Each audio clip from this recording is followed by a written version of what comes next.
Hey guys, these are the ingredients we're going to be using for our smoked meatloaf.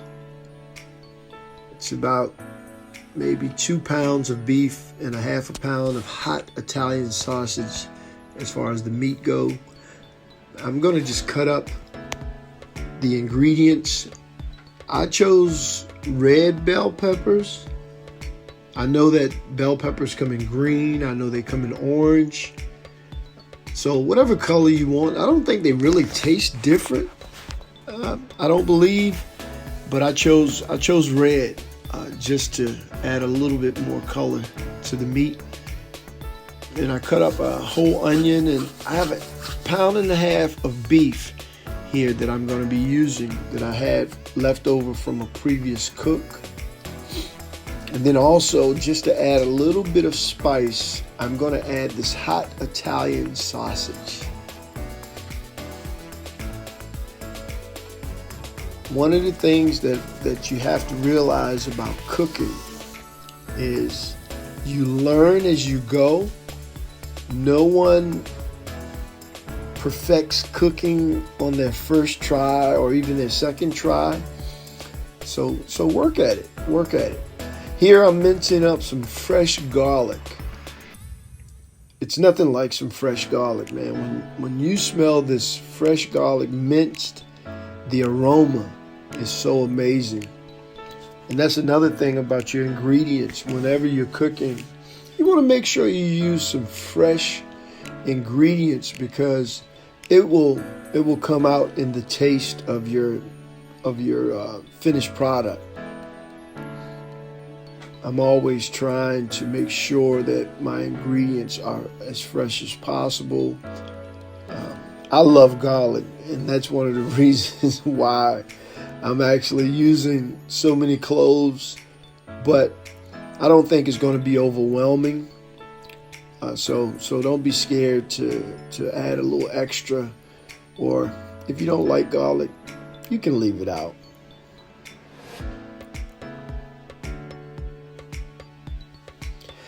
Have 2 eggs. The eggs are used as a binder.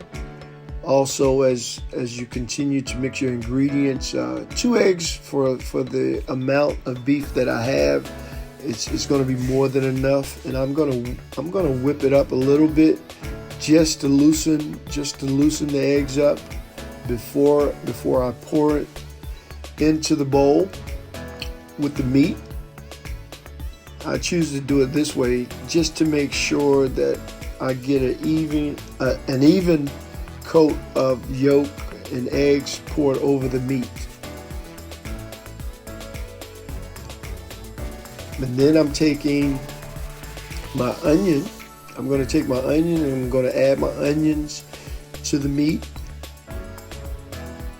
Some people, believe it or not, some people put all of the other ingredients in the bowl and mix it up first before they add the meat. Whichever way you do it, it's still going to work. And then need some green diced chili peppers. They add a little bit more seasoning to it. And if you guys noticed, and these are the jalapeños that I chopped up because I told you guys I love to have spice. But if you guys noticed, I haven't put any other seasoning in this meat, and the reason being is because I'm going to use this fajita seasoning.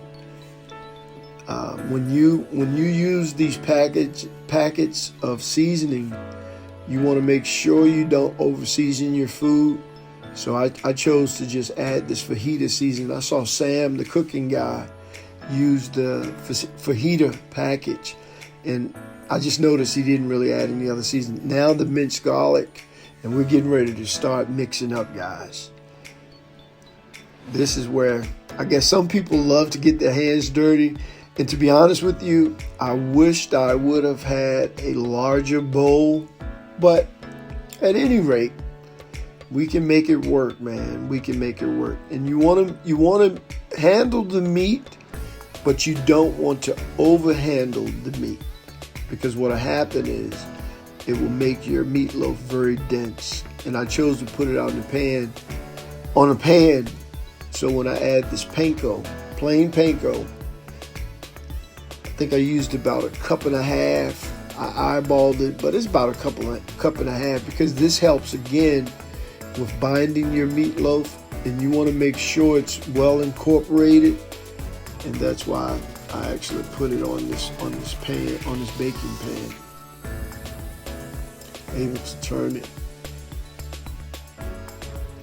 And you don't want to mash it up, because you don't want mashed potatoes, or you don't want you want to still have the texture of your beef and your sausage within your meatloaf. Just a little bit more panko, and I think we'll be good to go. Man, I wish you guys could smell this. And it hasn't even touched the heat yet. It's smelling really good. Again, guys, you can notice I'm trying to handle it very, very delicately, because I just don't want to mash it up or overturn the beef too much. Now, one of the things about preparing your mold or making your loaf, what I decided to do was to actually get some small loaf pans. I could have easily shaped it and just put it on the grill, but I decided to get some small loaf pans. I think I got them from the dollar store, and you'll see I put Saran wrap inside of them, and they actually help to hold the mold. And I put these in the freezer for about a half hour to 45 minutes. I put them in the freezer, and this is after the freezer right here. So now I'm just going to take the Saran wrap off, and the good thing about the Saran wrap, and you'll see you can easily turn them over, and they'll maintain their shape. Because if you put it on the grill while it's still warm, it may lose its shape. See, I don't have to do anything else to them, and the Saran wrap really helps it come out of the pan with ease. And believe it or not, you can still keep these pans, because no meat ever touched these pans. I had enough Saran wrap to cover the pans, and so it didn't get contaminated. See how easy it comes out? And then the other foil pan that I have, you'll see once I put it on the grill, I'm using this so that I can minimize the meat that may get stuck to the grill. Here we go, guys. We're starting to cook. This is after about 45 minutes to an hour in. And you see I have my probe in there. And after being on for about 2.5 hours, I'm about to start glazing. Here we go, guys, with the barbecue sauce set up on the meatloaf. It's tacky. It's got a little stickiness to it. Man, I wish you guys could really smell this. I'm going to open this up and show you. Look at this smoke ring, and look at the other ingredients on the inside of this meatloaf. And now I'm going to slice it up. Look at those slices, man. Wow. I even decided to make me a meatloaf sandwich. Look at that, man. With a piece of provolone.